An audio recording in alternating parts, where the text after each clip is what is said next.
Shefeeq Nasrullah നമുക്കൊപ്പമുണ്ട്.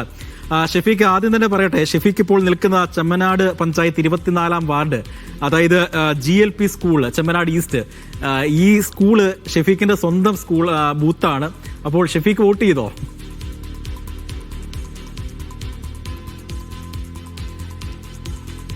Vote ചെയ്യണം. ഈ റിപ്പോർട്ടിങ്ങിനിടെ ഇവിടെ വോട്ട് ചെയ്യാം എന്ന് കരുതിയാണ് ഇപ്പോൾ ഇവിടെ എത്തിയത്. വലിയ ക്യൂ ഇവിടെ കാണുന്നില്ല. ഈ റിപ്പോർട്ടിംഗ് കഴിഞ്ഞ ഉടൻ തന്നെ വോട്ട് രേഖപ്പെടുത്തും. നമ്മുടെ ജില്ലയിൽ 11,12,190 വോട്ടർമാരാണുള്ളത്. ഇതുവരെയുള്ള റിപ്പോർട്ട് അനുസരിച്ച് 5,74,595 പേർ വോട്ട് രേഖപ്പെടുത്തി കഴിഞ്ഞു. 51.66% വോട്ടിംഗ്. ഇത് നല്ല വോട്ടിംഗ് ശതമാനമാണ് എന്നാണ് നിരീക്ഷകർ സൂചിപ്പിക്കുന്നത്. ഇപ്പോൾ 2 മണിയോടടുക്കുന്ന ഈ സമയമാവുമ്പോൾ ബൂത്തുകളിൽ ക്യൂ കാണുന്നില്ല. നേരത്തെ 1 മണിവരെ ശക്തമായ പോളിംഗ് ആണ് രേഖപ്പെടുത്തിയത്. ഇനി 3 മണിക്ക് ശേഷം വീണ്ടും ആളുകൾ ബൂത്തിലേക്ക് എത്തും എന്നാണ് മനസ്സിലാവുന്നത്. കഴിഞ്ഞ 2020 തെരഞ്ഞെടുപ്പിൽ 77.24% കാസർഗോഡ് ജില്ലയിലെ പോളിംഗ്. അത് മറികടക്കും ഇത്തവണ എന്നാണ് രാഷ്ട്രീയ നേതാക്കൾ പ്രതീക്ഷിക്കുന്നത്. വലിയ ഒരു പ്രചാരണവും അതോടൊപ്പം തന്നെ വലിയ മത്സരവും ആണ് നടക്കുന്നത്. കാസർഗോഡ് ജില്ലയിൽ മുനിസിപ്പാലിറ്റികളിൽ നീലീശ്വരം മുനിസിപ്പാലിറ്റിയിലാണ് ഏറ്റവും കൂടുതൽ പോളിംഗ് ശതമാനം. 55.52% നീലീശ്വരം നഗരസഭയിലെ പോളിംഗ്. കാസർഗോഡ് നഗരസഭയിലാണ് സാമാന്യം കുറഞ്ഞ ഒരു പോളിംഗ് ശതമാനം. 45.47% ആണ് ഇപ്പോൾ. കാഞ്ഞങ്ങാട് 47.16% പോളിംഗ് നടന്നത്. കാസർഗോഡ് നഗരസഭയിൽ BJPയും അതോടൊപ്പം തന്നെ UDF നേർക്കുനേർ മത്സരം നടക്കുന്നു. അതോടൊപ്പം കാഞ്ഞങ്ങാട് LDFും UDFും തമ്മിൽ നേർക്കുനേർ ഉള്ള മത്സരമാണ്. 2 നഗരസഭയിലും കടുത്ത മത്സരം നടക്കുമ്പോൾ നീലീശ്വരത്ത് രൂപീകരിച്ചത് മുതൽ ഇതുവരെ LDF മാത്രം അധികാരത്തിൽ എത്തിയ ഒരു നഗരസഭയാണ് നീലീശ്വരം നഗരസഭ. അത് ഇത്തവണയും അങ്ങനെ തന്നെ തുടരും എന്നൊരു ആത്മവിശ്വാസം LDF കേന്ദ്രത്തിനുണ്ട്. ബ്ലോക്ക് പഞ്ചായത്ത് തലത്തിലെ പോളിംഗ് ശതമാനം പരിശോധിച്ചാൽ നീലീശ്വരം തന്നെയാണ് പോളിംഗ് ശതമാനം ഏറ്റവും കൂടുതൽ. 57.63% പോളിംഗ് ആണ് നീലീശ്വരത്ത് രേഖപ്പെടുത്തിയത്. കാഞ്ഞങ്ങാട് ഇതുവരെ 53.34%, പരപ്പയിൽ 53.99%, കാസർഗോഡാണ് 48.54% പോളിംഗ് ആണ് ഇപ്പോൾ രേഖപ്പെടുത്തിയത്. കാറടുക്കയിൽ 54%, മഞ്ചേശ്വരത്ത് 48% പോളിംഗ് രേഖപ്പെടുത്തിയിട്ടുണ്ട്. കാസർഗോഡ് ബ്ലോക്ക് പഞ്ചായത്തിൽ LDFന് ഒരു മെമ്പറും ഇല്ലാത്ത, ഡിവിഷനും ലഭിച്ചിട്ടില്ലാത്തൊരു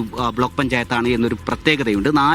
6 ബ്ലോക്ക് പഞ്ചായത്തുകളിൽ 4 LDFനും 2 UDFുമാണ് ഭരിക്കുന്നത്. അതിൽ കാസർഗോഡ് ബ്ലോക്ക് പഞ്ചായത്തിലാണ് LDFന് ഒരു അംഗവും ഇല്ലാത്ത. ഇത്തവണ അക്കൗണ്ട് തുറക്കാനാവും എന്നൊരു ആത്മവിശ്വാസം LDF കേന്ദ്രങ്ങളിൽ നിന്ന് പറയുന്നുണ്ടെങ്കിലും ഇത്തവണയും ഒരു അംഗവും അവിടെ ഉണ്ടാവില്ല എന്ന് തന്നെയാണ് UDF കേന്ദ്രങ്ങളിൽ നിന്ന് മനസ്സിലാവുന്നത്. കാസർഗോഡ് ബ്ലോക്ക് പഞ്ചായത്തിൽ BJPയും UDFുമാണ് നേരിട്ട് മത്സരിക്കുന്നത്. ഗ്രാമപഞ്ചായത്തുകളുടെ ഈ ശക്തമായ പോളിംഗ് നടക്കുന്നു. ഗ്രാമപഞ്ചായത്തുകളിൽ പകുതിയും ഇപ്പോൾ LDFന്റെ കൂടെയാണുള്ളത്. കാസർഗോഡ് ജില്ലയിലെ 38 ഗ്രാമപഞ്ചായത്തുകളിൽ 19ലും LDF ആണ് ഭരിക്കുന്നത്. 15 ആണ് UDFന് ലഭിച്ചത്. 3 BJPക്കുണ്ട്. 1 ഇതര സ്വതന്ത്രരുടെ പിന്തുണയോടുകൂടി മഞ്ചേശ്വരത്താണ് ഉള്ളത്. ഇപ്പോൾ കൂടുതൽ പഞ്ചായത്തുകളിൽ അധികാരം നിലനിർത്താനാവും, പിടിച്ചെടുക്കാനാവും എന്ന് മുഴുവൻ മുന്നണികളും അവകാശപ്പെടുന്നുണ്ട്. ഏറ്റവും ശക്തമായ മത്സരം കാസർഗോഡ് ജില്ലാ പഞ്ചായത്തിലാണ്. ജില്ലാ പഞ്ചായത്ത് കഴിഞ്ഞ തവണ UDFിൽ നിന്ന് LDF പിടിച്ചെടുക്കുകയായിരുന്നു.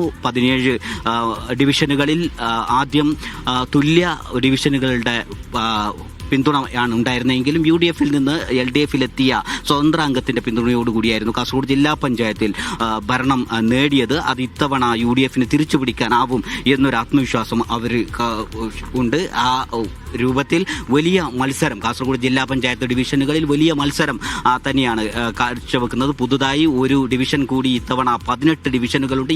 ഇതിൽ ഏറ്റവും മികച്ച ഭൂരിപക്ഷത്തോടുകൂടി തന്നെ ജില്ലാ പഞ്ചായത്തിൽ അധികാരത്തിലെത്താനാവും എന്ന് UDF കണക്കുകൂട്ടുന്നു. അതോടൊപ്പം ഈ അധികാരം ഭരണ തുടർച്ചയുണ്ടാക്കാനാവും എന്ന് LDF കേന്ദ്രങ്ങളിൽ നിന്നുള്ള ആത്മവിശ്വാസമുണ്ട്. എന്നാൽ ശക്തമായ മത്സരമാണ് എല്ലാ ഭാഗത്തും നടക്കുന്നത്. BJPക്ക് 2 ഡിവിഷനുകളുടെ പിന്തുണയാണുള്ളത്. അതിൽ പുത്തിക ഡിവിഷനിൽ ഇത്തവണ BJPക്ക് നഷ്ടമാവും. UDFO LDF BJPയും ത്രികോണ മത്സരം ഏറ്റവും ശക്തമായി നടക്കുന്ന ജില്ലാ പഞ്ചായത്ത് ഡിവിഷനാണ് പുത്തിക. ആ പുത്തികയിൽ ഇത്തവണ LDFും UDFും വലിയ വിജയ പ്രതീക്ഷ വെച്ചു പുലർത്തുന്നുണ്ട്. രാവിലെ മുതൽ ഈ വോട്ടിംഗ് മെഷീനിൽ ചില യന്ത്ര തകരാറുകൾ ഉണ്ടായിരുന്നെങ്കിലും അത് വളരെ പെട്ടെന്ന് തന്നെ പരിഹരിക്കാൻ കഴിഞ്ഞിരുന്നു.